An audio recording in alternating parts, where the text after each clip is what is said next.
Mobile, mind और Mahadev, digital लत और शिव के दर्शन का असली सच क्या है?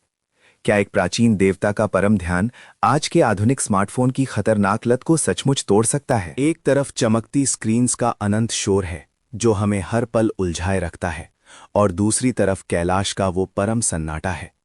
आज की युवा पीढ़ी जिस गहरे मानसिक भंवर में फंसी है, उसका सच्चा समाधान किसी नए डिजिटल ऐप में नहीं, बल्कि सदियों पुराने शिव दर्शन की गहराइयों में छिपा है। आखिर हमारी इस नई डिजिटल लत की गहराई कितनी है? क्या हम केवल कुछ घंटे बर्बाद कर रहे हैं, या हमने अपना पूरा जीवन एक आभासी दुनिया के हवाले कर दिया है? आंकड़े डराने वाले हैं। साल 2024 में भारतीयों ने अपने स्मार्टफोन पर 1.1 लाख करोड़ घंटे बिताए हैं।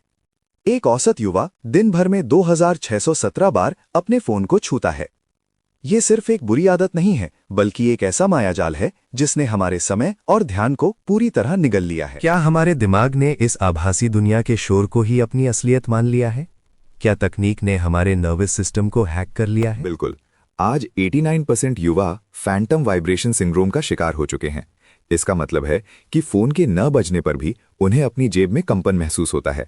हमारा दिमाग इतना हाई अलर्ट पर है कि वो ख्याली नोटिफिकेशंस पर भी शारीरिक प्रतिक्रिया दे रहा है। दिन भर की भारी थकान और नींद से बोझिल आंखों के बावजूद हम रात में अपना फोन किनारे क्यों नहीं रख पाते? वो कौन सी मजबूरी है जो हमें सोने नहीं देती? मनोविज्ञान इसे रिवेंज बेड टाइम प्रोक्रास्टिनेशन कहता है। दिन भर अपने समय पर नियंत्रण न होने की भावना का बदला हम रात की नींद चुरा कर लेते हैं।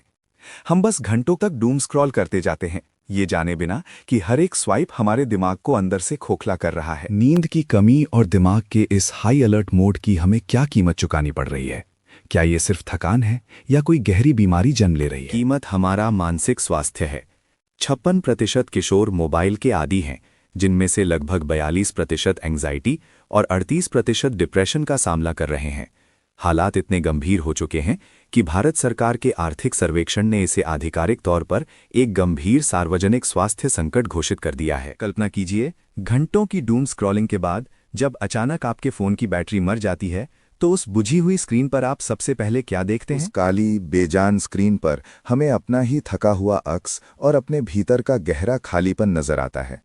इस भयानक मानसिक कोलाहल और अकेलेपन से बचने के लिए हमें किसी चार्जर की नहीं, बल्कि आदि योगी शिव के शाश्वत दर्शन की ओर मुड़ना होगा। जब हमारा दिमाग हर सेकंड नई रील्स और नोटिफिकेशंस के शोर से बमबारी झेल रहा हो, तो महादेव का दर्शन इस डिजिटल कोलाहल को कैसे शांत कर सकता है? शिव का दक्षिणामूर्ति स्वरूप हमें मौन की असीम शक्ति सिखाता है।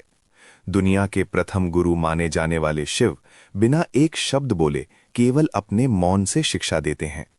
जब हमारा दिमाग ओवरथिंकिंग से जल रहा हो, तब शिव का ये परम मौन सबसे बड़ा मरहम बनकर उभरता है। क्या सदियों पुराना वैराग्य का सिद्धांत आज के इस खतरनाक डोपामीन एडिक्शन का सटीक इलाज हो सकता है?